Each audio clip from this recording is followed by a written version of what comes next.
दोस्तों क्या हो यदि आप शहर से काफी मीलों दूर एक टावर पर फंस जाएं जिसकी ऊंचाई 2000 फीट हो और दूर दूर तक आपको एक भी इंसान ना मिले। दरअसल यह कहानी दो ऐसी लड़कियों की है जो शहर से दूर एक ऐसे टावर पर चढ़ जाती हैं, लेकिन जैसे ही वे वापस आने लगती हैं तभी वह टावर की सभी सीढ़ियां टूट जाती हैं और वे जैसे ही नीचे देखती हैं तो उन्हें मौत के अलावा और कुछ भी नजर नहीं आता है। और वे यदि उस टावर पर सोने की भी कोशिश करती हैं तो चील आकर उनके मांस को खाने लगती हैं। तो जानते हैं इस वीडियो के अंदर आखिर में उनके साथ क्या होगा। तो यह कहानी बेकी नाम की एक लड़की की है जो अपने हस्बैंड डैन और बेस्ट फ्रेंड हंटर के साथ एक माउंटेन पर चढ़ रही होती है। तभी डैन एक पहाड़ के होल में हाथ रख देता है। तभी एक बाज उस होल से निकलकर उस पर हमला करता है, जिसके कारण डैन काफी डर जाता है और वह नीचे गिरने लगता है, लेकिन सेफ्टी बेल्ट से बंधा होने के कारण उसकी जान बच जाती है।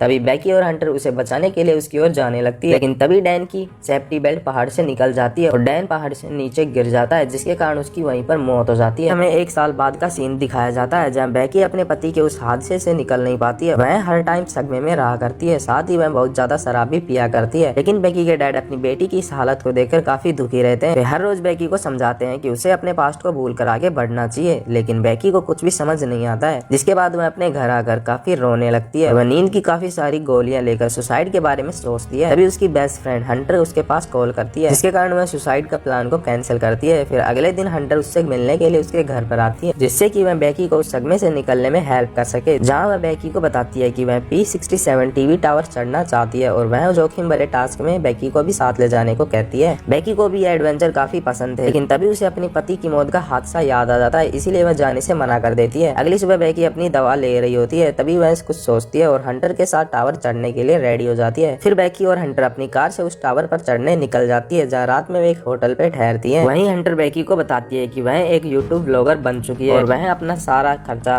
यूट्यूब के रेवेन्यू से निकाल लेती है। फिर अगली सुबह वे दोनों उस टावर पर चढ़ने के लिए निकल जाती है, जहाँ हंटर रास्ते में अपना ब्लॉग बनाने लगती है। फिर कुछ देर बाद वे टावर के पास पहुंच जाते हैं, जहाँ वे देखती है कि सामने डेंजर का बोर्ड लगा होता है और वह जंजीरों से भी लॉक होता है, इसीलिए उन्हें अपनी कार वहीं पर छोड़कर जानी पड़ती है। जहाँ पहुंचने पर वे कुछ गिद्धों को देखती है जो कि एक मरे हुए जानवर को खा रही होती है। यह देखकर हंटर अपने ब्लॉग में शूट कर लेती है और उस जानवर की फोटो भी एक सोशल मीडिया पर पोस्ट कर देती है। फिर वे दोनों जैसे ही उस टावर के पास पहुंचती है, बेकी उस टावर की ऊंचाई देखकर काफी घबरा जाती है, क्योंकि अपने पति की मौत के बाद उसने ऐसा जोखिम भरा टास्क कभी भी नहीं किया था। फिर हंटर उसे सपोर्ट देती है और उसका मनोबल बढ़ाती है और अब वे सेफ्टी बेल्ट लगाकर ऊपर चढ़ने लगती है, जहाँ वह टावर काफी पुराना होने के कारण उस पर जंग लग रही थी और उन दोनों के ऊपर चढ़ने के कारण टावर की सीढ़ियां भी हिलने लगती है और नट बोल्ट भी नीचे गिरने लगते हैं और वे थोड़ी देर में ही काफी ऊपर पहुंच जाती है। जहाँ बेकी जैसे ही ऊपर चढ़ रही होती है, सीढ़ी का एक हिस्सा टूटकर नीचे गिर जाता है, जिससे बेकी काफी घबरा जाती है, लेकिन हंटर उसे दिलासा देकर ऊपर चढ़ने को कहती है। फिर काफी देर चढ़ने के बाद वे उस टावर का आधा हिस्सा यानी 1000 फीट की ऊंचाई पर पहुंच जाती है, जहाँ उन्हें टावर से शहर काफी छोटा दिखाई दे रहा होता है और वे कुछ देर आराम कर वापस चढ़ने लगती हैं। लेकिन उन्हें इस बात से बेखबर होती है कि जैसे जैसे वे टावर पर चढ़ती जा रही है, सीढ़ी के नट बोल्ट नीचे गिरते जा रहे हैं। अब धीरे धीरे वे 1800 फीट की ऊंचाई पर आ जाती है, जहाँ हवा भी काफी तेजी से चल रही होती है और उन्हें ऑक्सीजन भी काफी कम मिल रही होती है, जिसके कारण बेकी अब काफी डरने लग जाती है। जहाँ हंटर उसे कहती है कि इतनी ऊपर आने के बाद वे वापस नहीं जा सकते हैं, इसीलिए वे वापस ऊपर चढ़ने लगती हैं। आगे का रास्ता काफी रिस्की और डरावना था, लेकिन हंटर अपने पूरे जोश के साथ आखिर में उस टावर पर पहुंची जाती है, जहाँ वह बेकी को भी पकड़कर ऊपर ले आती है। जहाँ वे दोनों अब ऊपर पहुंचने के बाद काफी खुश होती हैं। हंटर अपने ब्लॉग के लिए शूट भी करती है, जहाँ वह अपने ड्रोन की हेल्प लेती है, जिससे कि कुछ परफेक्टली शॉट मिल सके और वह इंस्टाग्राम पर पोस्ट करने के लिए वह उस टावर पर एक हाथ लटक कर फोटो भी लेती है, जहाँ वह बेकी को भी ऐसा करने को कहती है, लेकिन बेकी उसे मना करती है क्योंकि उसे काफी डर लग रहा होता है। तब हंटर उसका साहस बढ़ाते हुए बेकी को कहती है कि ऐसा करने से तुम अपने डर पर काबू कर पाओगी। फिर बेकी भी ठीक वैसे ही सेल्फी ले लेती है। उसके बाद बेकी अपने पति की अस्थियों को वहाँ विसर्जित कर देती है, जिसके बाद वे दोनों काफी इमोशनल हो जाती हैं। अब सब कुछ होने के बाद वे दोनों वहाँ से वापस जाने लगती हैं, जहाँ हंटर बेकी को सेफ्टी बेल्ट लगाकर नीचे जाने को कहती है, लेकिन बेकी जैसे ही थोड़ी नीचे जाती है तभी टावर की सीढ़ी टूट जाती है और बेकी नीचे गिरने लगती है, लेकिन सेफ्टी बेल्ट होने के कारण उसकी जान बच जाती है और हंटर उसे रस्सी से खींच लेती है, जिसके कारण वह मुश्किल से बच पाती है। अब बेकी अपनी मौत से बचकर आई होती है, इसीलिए वह काफी बुरी तरह रोने लगती है। वे दोनों टावर से जैसे ही नीचे देखती है, उन्हें टावर पर एक भी सीढ़ी नहीं मिलती है, जिसके कारण वे दोनों काफी डर जाती हैं। जहाँ उनका बैग भी टावर के निचले हिस्से पर रह जाता है, जिसमें उनके खाने और पीने का सामान होता है। अब टावर पर चढ़ने का आइडिया हंटर का था, इसीलिए बेकी हंटर पर भड़क जाती है। तब हंटर उसे कहती है कि सीढ़ियों के नीचे गिरने पर कोई तो उनकी हेल्प के लिए जरूर आएगा। अब उन्हें टावर के अंदर एक बॉक्स मिलता है, जिसमें एक फायर गन और एक दूरबीन होता है, लेकिन वे उनके किसी भी काम के नहीं होते हैं, क्योंकि दूर दूर तक वहाँ कोई भी नहीं होता है। उसके बाद बेकी देखती है कि नीचे गिरते समय उसके पैर में चोट लग गई है, जिसके कारण हंटर अपनी शर्ट निकालकर उसके पैर फायर को बांध देती है। कुछ देर बाद बेकी हंटर से पूछती है कि उसने व्लॉगिंग कैसे शुरू की। तब हंटर के मुंह से गलती से डैन यानी बेकी के पति का नाम निकल जाता है, जिसके कारण बेकी को हंटर पर थोड़ा शक होता है।